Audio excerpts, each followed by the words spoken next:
ಈಗ ಬರ್ತಾ ಇರ್ತಕ್ಕಂಥ most of the diseases life style ಡಿಸೀಸ್ಗಳಾಗಿವೆ. ಅಂದ್ರೆ ನೋಡಿ, diabetes, hypertension, obesity, PCOD, PCOS, thyroid problems, ಇವೆಲ್ಲ ಲೈಫ್ ಸ್ಟೈಲ್ ಡಿಸೀಸ್ಗಳು. ಅಂದ್ರೆ ನಮ್ಮ ದಿನಚರ್ಯ ಸರಿ ಇರಲ್ಲ. ಇಲ್ಲಿ ದಿನಚರ್ಯ ಏನಿರ್ಬೇಕು, ಬೆಳಗ್ಗೆ ಆದಷ್ಟು ಬೇಗ ಎದ್ದೇಳಿ, 5ರಿಂದ 6:30, ಅಟ್ಲೀಸ್ಟ್ 6:30ಗಾದ್ರೂ ಎದ್ದೇಳಿ. ಎದ್ದ ತಕ್ಷಣ ಒಂದ್ 2 ಗ್ಲಾಸ್ ನೀರು ಕುಡೀರಿ.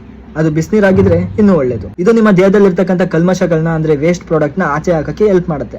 ನೀರ್ ಕುಡ್ದಾಯ್ತು, ನಿಮ್ ಮೋಷನ್ಗೆ ಹೋಗ್ತೀರಾ, ನಂತರ ಎಕ್ಸರ್ಸೈಸ್ ಮಾಡಿ 45 ನಿಮಿಷದಿಂದ 1 ಗಂಟೆಗಳ ಕಾಲ ಮಾಡಿ. 45 ನಿಮಿಷ ಎಕ್ಸರ್ಸೈಸ್ ಅಥವಾ ಯೋಗ ಇದ್ರೆ ಇನ್ನು 15 ನಿಮಿಷಗಳ ಕಾಲ ಮೆಡಿಟೇಷನ್ ಮಾಡಿ. ಮುಂದಿನ ವಿಡಿಯೋಗಳಲ್ಲಿ ನಾನು ನಿಮ್ಗೆ ಯೋಗನ ಎಕ್ಸ್ಪ್ಲೇನ್ ಮಾಡ್ತಾ ಹೋಗ್ತೀನಿ. 15 ನಿಮಿಷ ಧ್ಯಾನ ಮಾಡ್ಬೇಕಾಗತ್ತೆ. ಇದು ನಿಮ್ಮ ಮಾನಸಿಕ ಆರೋಗ್ಯಕ್ಕೆ ತುಂಬಾ ಮುಖ್ಯ.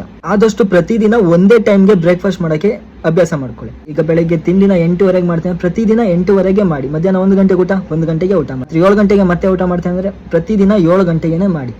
ಇದರಿಂದ ನಿಮ್ಮ ದೇಹಕ್ಕೆ ಕನ್ಫ್ಯೂಷನ್ ಆಗಲ್ಲ. ತಿಂದಿದ್ದ ಆಹಾರನ ಕರಗಿಸಕ್ಕೆ ಏನು ಡೈಜೆಸ್ಟಿವ್ ಜ್ಯೂಸ್ ಬೇಕು, ಎನ್ಸೈಮ್ಸ್ ಬೇಕು, ಅದನ್ನೆಲ್ಲ ದೇಹ ಮುಂಚೆನೆ ಪ್ರೊಡ್ಯೂಸ್ ಮಾಡಿ ಇಟ್ಕೊಂಡಿರುತ್ತೆ. ಇದರಿಂದ ನಿಮ್ಮ ಡೈಜೆಷನ್, ಅಬ್ಸಾರ್ಪ್ಷನ್ ಮತ್ತೆ ಎಕ್ಸ್ಕ್ರಿಷನ್ ಸರಿಯಾಗುತ್ತೆ. ಎಲ್ಲ ಸರಿಯಾಗಿ ಆಗ್ತಾ ಇದೆ ಅಂದ್ರೆ ನಿಮ್ಮ ದೇಹದಲ್ಲಿ ಕಲ್ಮಶಗಳ ಯಾವುದು ಉಳ್ಕೊಳ್ಳಲ್ಲ. ಇದರಿಂದ ಸೆಲ್ಸ್ ಗಳು ಅಂದ್ರೆ ಜೀವಕೋಶ ಅಂತ ಏನಂತೀವಿ ಅವು ಹೆಲ್ದಿ ಆಗಿರುತ್ತೆ. ಜೀವಕೋಶಗಳು ಹೆಲ್ದಿ ಆಗಿದ್ರೆ ನಿಮ್ಗೆ ಕಾಯಿಲೆ ಬರೋ ಸಾಧ್ಯತೆ ಕಮ್ಮಿ ಇರುತ್ತೆ. ಊಟದ ಬಗ್ಗೆ ಎಕ್ಸ್ಪ್ಲೈನ್ ಮಾಡ್ಬೇಕಂತ ಅಂದ್ರೆ ಯಾವುದು ನ್ಯಾಚುರಲ್ ಅದ್ ನ್ಯಾಚುರಲ್, ಯಾವ್ದು ಆರ್ಟಿಫಿಷಿಯಲ್ ಅದ ಆರ್ಟಿಫಿಷಿಯಲ್. ಇನ್ನು ಊಟ ಅಂತ ಬಂದ್ರೆ ನೀವೇನ್ ತಿಂತೀರಾ?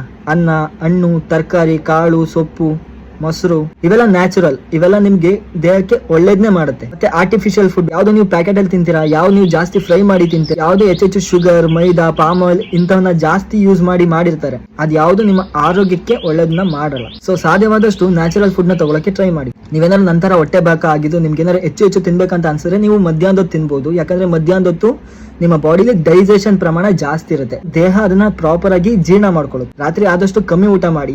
ಸಾಧ್ಯವಾದ್ರೆ ನಿಮ್ಗೆ ರಾತ್ರಿ 8 ಗಂಟೆಗಿನ ಮುಂಚೆನೆ ಊಟ ಮುಗಿಸ್ಕೊಳ್ಳೋಕೆ ಪ್ರಯತ್ನ ಮಾಡಿ. ಮತ್ತು ರಾತ್ರಿ ನಿದ್ದೆನ ನೀವು 9ರಿಂದ 10 ಒಳಗೇನೆ ಮಾಡೋಕೆ ಟ್ರೈ ಮಾಡಿ. ಯಾಕಂದ್ರೆ ದೇಹಕ್ಕೆ ಸಾಕಷ್ಟು ವಿಶ್ರಾಂತಿ ಸಿಗುತ್ತೆ ಮತ್ತು ನಾಳೆಗೆ ತಯಾರಿ ಆಗೋಕೆ ದೇಹಕ್ಕೆ ಹೆಲ್ಪ್ ಆಗುತ್ತೆ. ಸೊ ನಿಮ್ಮ ಮುಂದಿನ ದಿನ ಕೂಡ ಚೆನ್ನಾಗಿರುತ್ತೆ. ಇದೆಲ್ಲಾನು ಕೂಡ ಸಾಧ್ಯವಾದಷ್ಟು ಫಾಲೋ ಮಾಡಿ. ಯಾಕಂದ್ರೆ ನಿಮ್ಮ ಆರೋಗ್ಯ ನನ್ನ ಆದ್ಯತೆ.